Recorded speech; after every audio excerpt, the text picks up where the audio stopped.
절, 여러분들이 한 절, 마지막 절은 합독하도록 하겠습니다. 서머나 교회 사자에게 편지하라. 처음이며 마지막이요 죽었다가 살아나신 이가 이르시되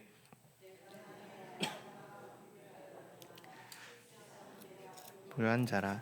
자칭 유대인이라 하는 자들의 비방도 알거니와 실상은 유대인이 아니요 사탄의 회당이라. 너는 장차 받을 고난을 두려워하지 말라. 볼지어다 마귀가 장차 너희 가운데서 몇 사람을 옥에 던져 시험을 받게 하리니 너희가 10일 동안 환난을 받으리라. 내가 죽도록 충성하라. 그리하면 내가 생명의 관을 내게 주리라. 있는 자들은 성령이 하시는 말씀을 들을지어다. 이기는 자는 둘째 사망의 해를 받지 아니하리라. 버가모 교회 사자에게 편지하라. 저우에 날선 검을 가지신 이가 이르시되 내가 어디서 사는지 내가 아노니 거기는 사탄의 권좌가 있는 데라. 내가 내 이름을 굳게 잡아서 내 충성된 증인 안디바가 너희 가운데 곧 사탄이 사는 곳에서 죽임을 당할 때에도 나를 믿는 믿음을 저버리지 아니하였도다. 그러나 내게 두어 가지 책망할 것이 있나니 거기 내게 발람의 교훈을 지키는 자들이 있도다. 발람이 발락을 가르쳐 이스라엘 자손 앞에 걸림돌을 놓아 우상의 제물을 먹게 하였고 또 행음하게 하였느니라. 이와 같이 내게도 니골라 당의 교훈을 지키는 자들이 있도다. 그러므로 회개하라. 그리하지 아니하면 내가 내게 속히 가서 내 입의 검으로 그들과 싸우리라. 귀 있는 자는 성령이 그에게 하시는 말씀을 들을지어다. 이기는 그에게는 내게 감추었던 만나를 주고 또 흰 돌을 줄 터인데 그 돌 위에 새 이름을 기록한 것이 있나니 받는 자 밖에는 그 이름을 알 사람이 없느니라. 아멘. 살아계신 하나님의 말씀입니다. 오늘날 우리는 경제적으로 풍요롭고 또한 종교적으로 자유가 보장된 시대를 살아가고 있습니다. 하지만 겉으로 보이는 인정과 달리 교회는 그 어느 때보다도 교묘하고 치열한 영적 전쟁 한복판에 놓여 있는 것 같습니다. 세상은 교회의 외적인 성공, 인기를 요구하지만 주님께서 찾으시는 것은 오히려 내면의 거룩함과 그 진리에 대한 충실함입니다. 이러한 시대에 우리는 각자에게 이러한 질문들을 던져왔으면 좋겠습니다. 나는 지금 어디에 서 있는가? 진리를 붙들고 흔들림 없이 서 있는가? 아니면 세상의 유혹과 타협 속에 무뎌지고 있는가? 오늘 본문에 등장하는 서머나 교회와 버가모 교회는 바로 이런 질문에 대한 깊은 교훈을 우리에게 이야기를 하고 있습니다. 요한계시록 2장에서 주님은 7교회 중에 서머나 교회와 버가모 교회를 각각 또한 어떻게 평가하였는지 우리에게 보여주고 계십니다. 서머나 교회는 핍박 가운데서도 신앙을 지킨 교회였고 버가모 교회는 거짓 가르침에 타협하여 책망을 받는 교회였습니다. 이 두 교회를 통해서 오늘 우리에게 주시는 그 하나님의 음성에, 하나님의 말씀에 귀 기울이는 시간 되었으면 좋겠습니다. 먼저 서머나 교회는 가난하고 어려움 속에 있었던, 그리고 핍박의 대상이었던 그러한 교회였습니다. 서머나 교회는 가난하고 어려웠지만 예수님께서 칭찬하시는, 그러한 예수님으로부터 칭찬받는 교회가 되었습니다. 과연 어떻게 칭찬받는 교회가 되었을까요? 이 지정학적으로 서머나 지역은 요한계시록 2장에 처음 나오는 에베소 교회와 또한 우리 이 뒤에 나오는 2장 11절부터 17절에 나오는 버가모 교회와 함께 부유한 도시 중 하나였습니다. 그 당시에 부유한 도시의 특징이 무엇이냐면 바로 황제를 숭배하는 신전이 있었다라는 것입니다. 서머나에는 로마 황제의 신전이 세워져 있었고 또한 의학, 과학, 문명이 매우 발달했던 그러한 도시였습니다. 그렇게 부유하고 문명이 발전된 그곳에서 그리스도인들이 궁핍했던 이유는 가난한 사람들만 예수님을 믿어서가 아니라 그리스도인들이 신앙을 지키기 위해 황제 숭배를 거부했기 때문입니다. 그들은 로마의 위협을 주는 새로운 종교다, 그렇게 비박을 받았고, 그리고 서문화 교회 그리스도인들은 황제 숭배를 얼른 해라 라는 강요도 받았습니다. 그 이러한 핍박들은 종교적인 문제로 끝나는 것이 아니라 경제적인 문제로도 연결이 되었습니다. 그 당시 상인조합은 황제를 숭배해야만 했고, 또 상업적 축제는 우상 숭배를 피할 수 있는 길은 없었습니다. 그렇기 때문에 황제 숭배를 거부하는 그리스도인들은 경제적, 종교적 핍박과 불이익을 당할 수밖에 없는 구조였던 것입니다. 서문화 교회는 고난을 인하여 궁핍함, 그러한 생활을 할 수밖에 없었습니다. 게을러서 가난해졌던 것이 아니라 복음을 위하여 가난해졌습니다. 서문화 교인들은 정말로 가난했습니다. 그런데 예수님께서는 이들을 실상 부유한 자, 부자다라고 말씀을 하십니다. 서문화 교회는 외적으로는 가난했지만 영적으로는 부유했습니다. 그들은 그 영적 부유함으로 주님을 사랑하고 서로를 사랑하고 심지어 원수들까지도 사랑했습니다. 궁핍한 가운데 있었지만 모두를 사랑하는, 모두를 섬기는 그러한 삶을 살아갔던 것입니다. 그래서 실상은 하나님께서도 인정한 세상에서 그 누구보다도 부유한 사람들이 되었습니다.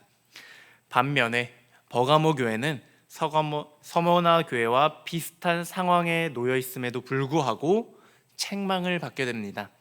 버가모 지역은 서머나 지역에서 북쪽으로 약 90km 떨어진 곳에 위치해 있고, 해발도 약 300m 높은 위치에 계곡으로 둘러싸여 있는 지형이었습니다. 그래서 그런지 이 버가모라는 이름의 뜻은 요새라는 뜻입니다. 이 버가모는 에베소나 서머나 다음으로 부유한 도시였지만 문화적으로는 에베소, 서머나 지역보다는 훨씬 앞선 지역이었습니다. 그도 그럴 것이 버가모는 고대로부터 많은 영향을 받았던 곳입니다. 이집트 알렉산드리아에 있는 고대 세계 최대 도서관에 버금가는 도서관이 있는 지역이었고, 또한 고대 로마 그리스 철학자인 플루타르코스라는 그 철학자는 이 도서관에 약 그 당시에만 해도 20만 권에 넘는 장서들이 보관되어 있을 정도다라고 이야기를 했습니다.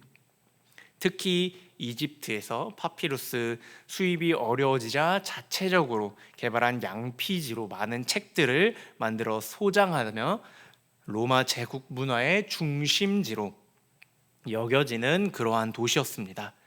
그리고 이 버가모 지역에는 제우스와 아테네를 모시는 신상과 제단이 대규모로 자리 잡고 있었습니다.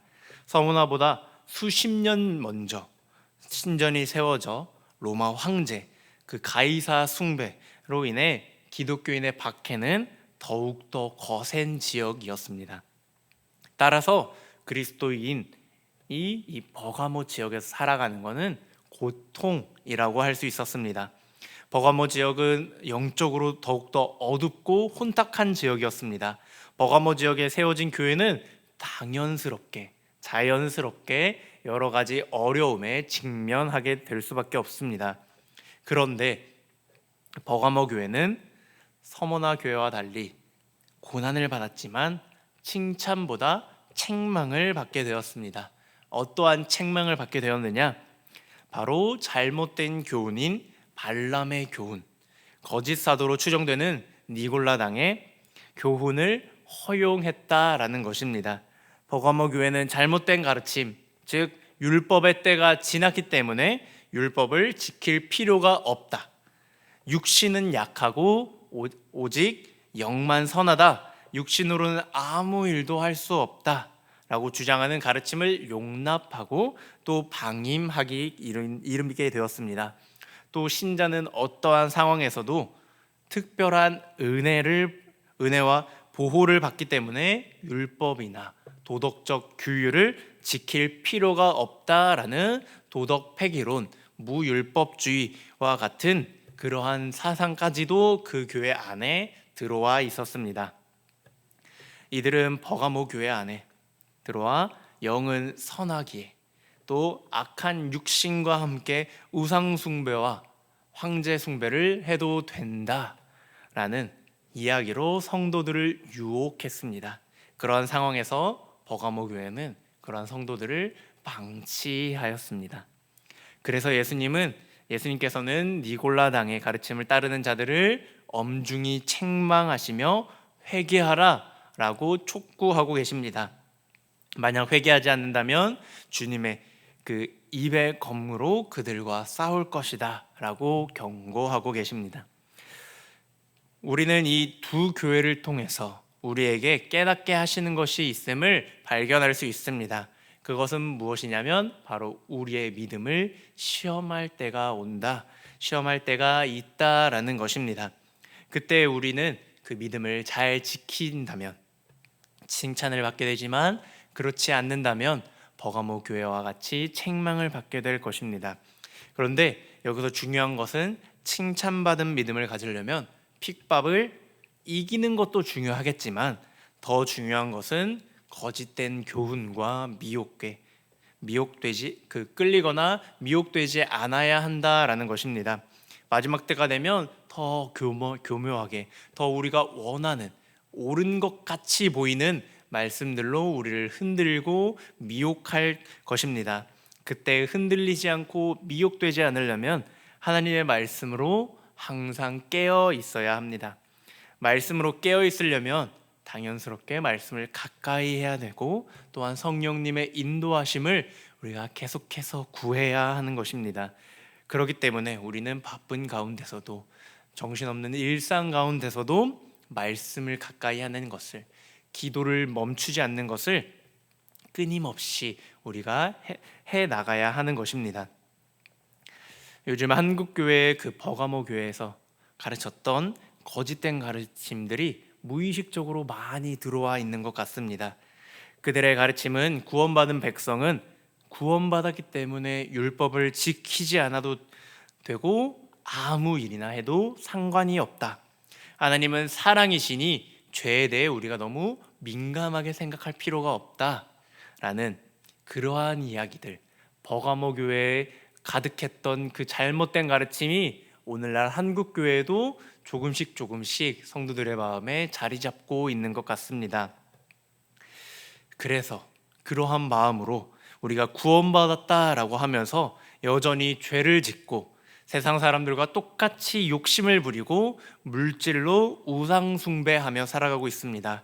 성화의 삶이 우리에게 여전히 요구됨에도 불구하고 성화의 삶을 살아가지 못하고 있는 모습들을 보여주고 있습니다. 이러한 모습은 버가모 교회와 너무나도 닮아 있는 모습입니다. 예수님께서는 반드시 양날의 검으로 거짓 가르침을 따르는 자들을 처단하실 것입니다. 그렇기 때문에 우리는 항상 깨어 있어야 됩니다. 버가모 교회에 흘러 넘쳤던 그 거짓된 가르침에 우리가 미혹되지는 않는지, 우리가 생각하고 있는 그 말씀들이, 우리가 가지고 있는 나의 생각들이 과연 버가모 교회에 있는 생각들인지 아니면 서머나 교인들이 따랐던 진정한 복음인지를 우리는 점검했으면 좋겠습니다.